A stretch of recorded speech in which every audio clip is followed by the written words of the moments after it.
अस्सलाम वालेकुम दोस्तों। मैं उम्मीद करता हूँ आप सब अच्छे से होंगे, खैरियत से होंगे। जेके पीएससी 10+2 लेक्चरर के एग्ज़ाम 27 सितंबर से स्टार्ट होने जा रहे हैं जेके पीएससी के। आप सबको ऑल दी वेरी बेस्ट। आपने मेहनत की है, उस मेहनत का फल पक्का मिलेगा आपको अगर आपने सही ट्रैक पे मेहनत करी है। जिस चीज़ों को आपको ध्यान देना था जेके पीएससी की डिमांड को देखते हुए आपने उस लेवल की तैयारी की है तो आपको अपना फल पक्का मिलेगा। बस अपने आप पे भरोसा रखें, सेल्फ बिलीफ इंपॉर्टेंट है। जो सोर्स जो मटेरियल आपने पढ़ा है उसी को बार बार रिवाइज करें और उस पर स्ट्रांगली आपको ब्लाइंड फेथ करना है। बट कंडीशन ये है कि जो मटेरियल है वो रेलिवेंट होना चाहिए आपके सिलेबस के अकॉर्डिंग। ठीक है।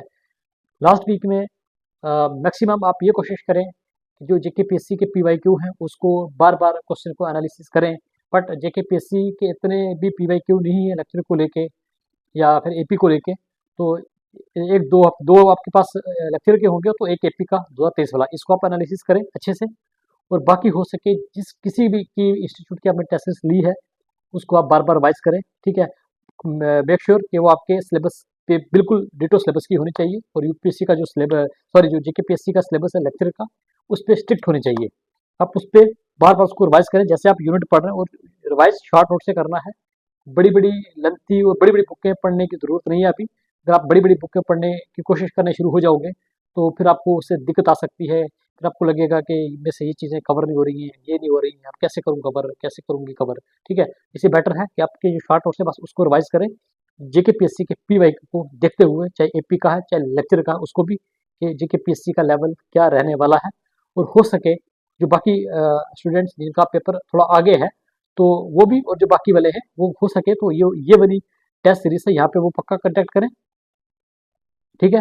इस टेस्ट सीरीज पे पक्का कांटेक्ट करें। जो गिवन नंबर है इन नंबर पे आप व्हाट्सएप करके आप इन्फॉर्मेशन ले सकते हैं और ये आपके लिए काफ़ी हेल्पफुल है। जो पेपर अभी 30 के बाद हैं उनके लिए तो बहुत हेल्पफुल रहेंगी। ये यूनिट वाइज है, आपके सिलेबस पे बिल्कुल स्ट्रिक्ट है और जो टेस्ट वन है उसके आंसर की इसमें नहीं है। ठीक है। बाकी सब अवेलेबल है। जो स्ट्रिक्ट टू सिलेबस है और आपके लिए है, आपके आसानी के लिए पूरा जेके पीएससी का पैटर्न है इसमें। चाहे कोरोलॉजी देख लीजिए, चाहे अरेंज द फॉलोइंग देख लीजिए, चाहे स्टेटमेंट बेस्ड देख लीजिए, चाहे सिंपल देख लीजिए, चाहे मैच द फॉलोइंग। ठीक है। इसका रीजन यही है कि आपको लास्ट टाइम के जो 10-15 दिन एग्जाम के लास्ट टाइम दिन होते हैं इसमें आपको बस यही देखना है कि जेके पीएससी का पैटर्न और जेके पीएससी का जो क्वेश्चंस जो पूछेगी 4 ऑप्शंस मिलते जुलते होते हैं वो कहाँ पे वो ऑप्शन के साथ खेलती है, तो जिसकी वजह से बहुत सारे स्टूडेंट्स को दिक्कत आती है। अब ऐसा भी है, ये फैक्ट और रियलिटी है कि बहुत सारे स्टूडेंट ऐसे भी हैं कि जिनको अगर कोई फर्क नहीं, पॉलिटी की बात करें तो ऐसे मिल जाएंगे जो आपको कॉन्स्टिट्यूशन बिना बत आंखें बंद करके सुना देंगे। ठीक है। हिस्ट्री आपको आंखें बंद करके सुना देंगे। बट एग्जाम में दिक्कत आती है। दिक्कत क्यों आती है कि वहाँ पे ऑप्शंस जो है वहाँ पे बड़ी ऑप्शंस में दिक्कत आती है। ऑप्शंस में जब हम एग्जाम्स में बैठते हैं तो 2 घंटे के अंदर एक तो प्रेशर हमको हैंडल करना है, दूसरा हमें मार्क्स भी तो लाने हैं। हमें फिर जो 2-3 दो ऑप्शन में हमेशा कन्फ्यूजन होती है कुछ क्वेश्चंस में। जो जो हम सोचते हैं कि बिल्कुल सिंपल है ये तो क्या क्वेश्चन है, वही क्वेश्चन जाके हमारा काम खराब करता है। पर उसी को अवेयर रहना है और उसी को स्टिक रहना है। तो यही कोशिश हमने की है। जो बेसिक है हमने बेसिक को ज़्यादा टेस्ट में डाला है ताकि आपके बेसिक क्वेश्चन जो 30 या 35 क्वेश्चन होंगे वो सारे आपके ठीक होने चाहिए। अगर 30-35 बेसिक ठीक हो गए तो बिलीव मी, आपने बहुत सारों ने पीजी की करी है, बहुत सारे ऐसे हैं जिन्होंने नेट है, जेआरएफ भी है, जिनका पीएचडी भी है, एमफिल भी है, बहुत सारे स्टूडेंट्स हैं। ठीक है। कुछ ऑलरेडी टीचिंग में भी हैं। तो मतलब वो ऑलरेडी बेहतर जानते हैं कंसेप्चुअल, बेहतर। इवन ऐसे स्टूडेंट्स भी हैं जो अपने सब्जेक्ट्स में पढ़ाते भी हैं, मैथ्स भी लिखे हैं जेकेएस के यूपीएससी के, तो वो तो बेहतर जानते हैं, है ना। कि प्रॉब्लम सारी बेसिक्स पे आएगी। बेसिक मतलब जो वहाँ पे ऑप्शंस होते हैं फैक्चुअल और यहाँ पे कुछ एग्जांपल्स डाल दी कि इसके एग्जांपल्स को कैसे करना, उस पे आपने टेक कर करना है, उस पे ध्यान देना है। अगर आपके वो बेसिक क्वेश्चन ठीक हो गए तो आप बिलीव मी आपकी सिलेक्शन, मतलब आप आपका दुश्मन भी आके रोकने की कोशिश करेगा ना तब भी नहीं रुक पाएगी। ठीक है। बाकी ऑल दी वेरी बेस्ट। जितना हो सके बस लास्ट के टाइम पे पीवाईक्यू टेस्ट को ध्यान दें। बस आप ये सोचें, ये देखें कि जो क्वेश्चन गलत हो रहे हैं वो क्वेश्चन गलत क्यों हो रहे हैं, उस क्वेश्चन के पीछे पड़ जाएं। ठीक है। वो क्वेश्चन आपके गलत क्यों हो रहे हैं। ठीक है। बाकी ऑल दी वेरी बेस्ट।